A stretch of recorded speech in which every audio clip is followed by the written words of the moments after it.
ನಮಸ್ತೆ ಸ್ನೇಹಿತರೆ, ನನ್ನ ಹೆಸರು ಚನ್ನಬಸವ ಎಚ್ ಸೇದಣ್ಣನವರಂತೇಳಿ. ಇವತ್ತು ನಿಮ್ಮ ಜೊತೆ ಒಂದು ಮಾಹಿತಿನ ಹಂಚ್ಕೋಬೇಕಂತೇಳಿ ಬಂದಿದ್ದೇನೆ. ಏನಪ್ಪ ಮಾಹಿತಿ ಅಂದರೆ ಪೌರತ್ವ, ಸಿಟಿಜನ್ಶಿಪ್. ಪೌರತ್ವ ಅಂದರೆ ಏನು, ಅದು ಯಾವಾಗ ಜಾರಿಗೆ ಬಂತು, ಪ್ರಸ್ತುತ ಯಾವ ರೀತಿಯಾಗಿ ಜಾರಿಯಲ್ಲಿದೆ ಅನ್ನೋದ್ರ ಬಗ್ಗೆ ಸಂಕ್ಷಿಪ್ತವಾಗಿ ಒಂದು ವಿಷಯವನ್ನು ಚರ್ಚೆ ಮಾಡೋಣ. ಮೊದಲನೇದಾಗಿ ಪೌರತ್ವ ಅಂದರೆ ಭಾರತದ ಸದಸ್ಯತ್ವ. ಒಂದು ದೇಶದ, ಒಂದು ರಾಷ್ಟ್ರದ ಸದಸ್ಯತ್ವವನ್ನು ಪಡ್ಕೊಳ್ಳಿಕ್ಕೆ ನಾವು ಪೌರತ್ವ ಅಂತೇಳಿ ಕರಿತೇವೆ.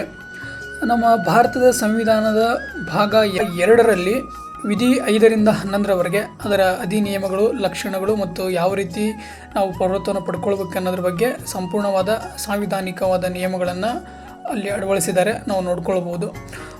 ಪೌರತ್ವ ಕಾಯ್ದೆಯು 1955ರಂದು ಜಾರಿಗೆ ಬಂತು, ಡಿಸೆಂಬರ್ 30ರಂದು ಜಾರಿಗೆ ಬಂದು.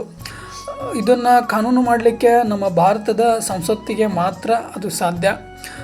ಈಗ 1955ರ ತಿದ್ದುಪಡಿ ಯಾವುಗಳು ಆಗಿದೆ ಅಂತ ನೋಡಬೇಕಾದ್ರೆ, ಪೌರತ್ವ ಕಾಯ್ದೆ 1955ರ ತಿದ್ದುಪಡಿಗಳು ಮೊದಲನೇದಾಗಿ 1986ರಲ್ಲಿ ಒಂದು ತಿದ್ದುಪಡಿ ನಡೆಯುತ್ತೆ, 1992ರಲ್ಲಿ ಒಂದು ತಿದ್ದುಪಡಿ ನಡೆಯುತ್ತೆ, 2002ರಲ್ಲಿ ಒಂದು ತಿದ್ದುಪಡಿ ನಡೆಯುತ್ತೆ, ಅದೇ ರೀತಿ 2005ರಲ್ಲಿ ಮತ್ತು 2019ರಲ್ಲಿ ನಡೆಯುತ್ತೆ. 19ರಲ್ಲಿ ನಡೆದಂತಹ ತಿದ್ದುಪಡಿಯು ಒಂದು ವಿಶೇಷವಾಗಿ ಮತ್ತು ಒಂದು ಚರ್ಚಾ ವಿಷಯವಾಗಿ ನಾವು ಅದನ್ನು ನೋಡ್ಬೋದು. ಅದನ್ನು ಮುಂದಿನ ಸಮಯದಲ್ಲಿ ತಿಳ್ಕೊಳ್ಳೋಣ. ಪ್ರಸ್ತುತವಾಗಿ 1955ರ ತಿದ್ದುಪಡಿ ಕಾಯ್ದೆಯ ಯಾವ ರೀತಿ ನಾವು ಭಾರತದ ಒಂದು ದೇಶದ ಸದಸ್ಯತ್ವವನ್ನು ಪಡ್ಕೋಬೋದು ಅಂಥೇಳಿ ನೋಡಬೇಕಾದ್ರೆ, ಮೊದಲನೇದಾಗಿ ಜನನದ ಮುಖಾಂತರ, ಬೈ ಬರ್ತ್.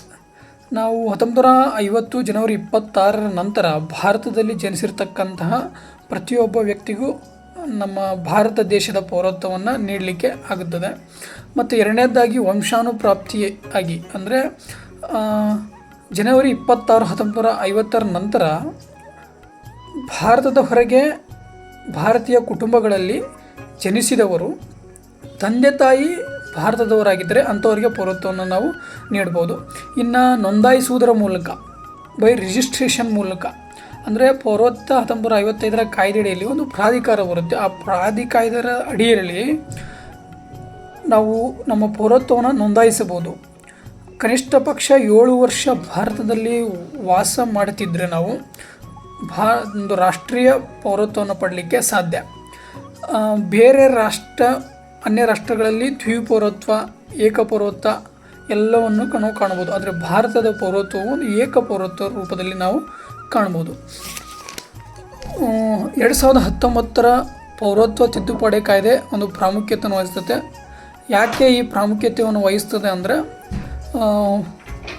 ಪ್ರಚಲಿತವಾಗಿ ಅದು ಜಾರಿಗೆ ಬಂದಂಥ ತಿದ್ದುಪಡಿ ಏನಪ್ಪ ಅದರ ವಿಷಯ ಅಂತ ನಾವು ನೋಡಬೇಕಾದ್ರೆ, ಭಾರತದ ನೆರೆಯ ದೇಶಗಳಾದಂತಹ ಅಫ್ಘಾನಿಸ್ತಾನ್, ಬಾಂಗ್ಲಾ, ಪಾಕಿಸ್ತಾನ್, ಅಲ್ಲಿಂದ ಭಾರತ ದೇಶಕ್ಕೆ ವಲಸೆ ಬಂದಿರತಕ್ಕಂತಹ 6 ಧರ್ಮಗಳ ಅನುಸಾರವಾಗಿ ಅಲ್ಲಿಂದ ಅಸಂತೃಪ್ತಗೊಂಡು ಭಾರತಕ್ಕೆ ಬಂದು ನೆಲೆಸಿ ಇಲ್ಲಿ ತಮ್ಮ ಜೀವನವನ್ನು ನಡೆಸ್ತಕ್ಕಂತಹ ಧರ್ಮದವರಿಗೆ, ಅದರಲ್ಲಿ ಪ್ರಮುಖವಾಗಿ 6 ಧರ್ಮಗಳನ್ನು ಸೂಚಿಸಿದ್ದಾರೆ. ಒಂದು ಸಿಖ್ಖರು, ಬೌದ್ಧರು, ಜೈನರು, ಕ್ರೈಸ್ತರು, ಹಿಂದೂಗಳು. ಈ 6 ಧರ್ಮಗಳು ಮಾತ್ರ ಭಾರತದ ಪೌರತ್ವವನ್ನು ಪಡಲಿಕ್ಕೆ ಸಾಧ್ಯ ಆಗುತ್ತೆ. ಅವರು ಕನಿಷ್ಠ ಪಕ್ಷ 5 ವರ್ಷ ಭಾರತದಲ್ಲಿ ವಾಸವಿದ್ದರೆ ಅವರಿಗೆ ಈ 2019ರ ತಿದ್ದುಪಡಿಯ ಮುಖಾಂತರ ಅವರಿಗೂ ಸಹ ಪೌರತ್ವವನ್ನು ಕೊಡಲಿಕ್ಕೆ ಹೊಸ ಕಾಯ್ದೆಯನ್ನು ಜಾರಿಗೊಳಿಸಿದ್ದಾರೆ. ಈ ಕಾಯ್ದೆಯು ಡಿಸೆಂಬರ್ 11, 2019ರಂದು ಜಾರಿಗೆ ಬಂದಿದೆ. ಈ 2019ರ ಪೌರತ್ವ ಕಾಯ್ದೆ ತಿದ್ದುಪಡಿಯು ಒಂದು ಚರ್ಚಾ ವಿಷಯವಾಗಿ ಭಾರತದಲ್ಲಿ ಬಹಳಷ್ಟು ಸುದ್ದಿ ಮಾಡಿತ್ತು. ಆ ವಿಷಯದ ಬಗ್ಗೆ ನಾವು ಮಾತಾಡೋದು ಬೇಡ, ಅದು ರಾಜಕೀಯ ಸಂಬಂಧಪಟ್ಟಿದ್ದು. ಬಟ್ ಪ್ರಸ್ತುತವಾಗಿ ಪೌರತ್ವವು 2019ರ ತಿದ್ದುಪಡಿಯ ಅಡಿಯಲ್ಲಿ ಪ್ರಸ್ತುತವು ಜಾರಿಯಲ್ಲಿದೆ. ಇದಿಷ್ಟು ಪೌರತ್ವದ ಒಂದು ಮಾಹಿತಿಯಾಗಿರುತ್ತದೆ. ಮತ್ತಷ್ಟು ಮಾಹಿತಿ ಜೊತೆಗೆ ಮತ್ತೊಂದು ವಿಡಿಯೋದಲ್ಲಿ ಭೇಟಿಯಾಗೋಣ ಅಂತ ಹೇಳ್ತಾ, ಈ ಪೌರತ್ವದ ತಿದ್ದುಪಡಿ ಕಾಯ್ದೆಯ 1955ರ ಒಂದಿಷ್ಟು ಮಾಹಿತಿ ತಮಗೆ ತಲುಪಿದೆ ಅಂತ ಅಂದ್ಕೊತೀನಿ. ಎಲ್ರಿಗೂ ನಮಸ್ಕಾರ.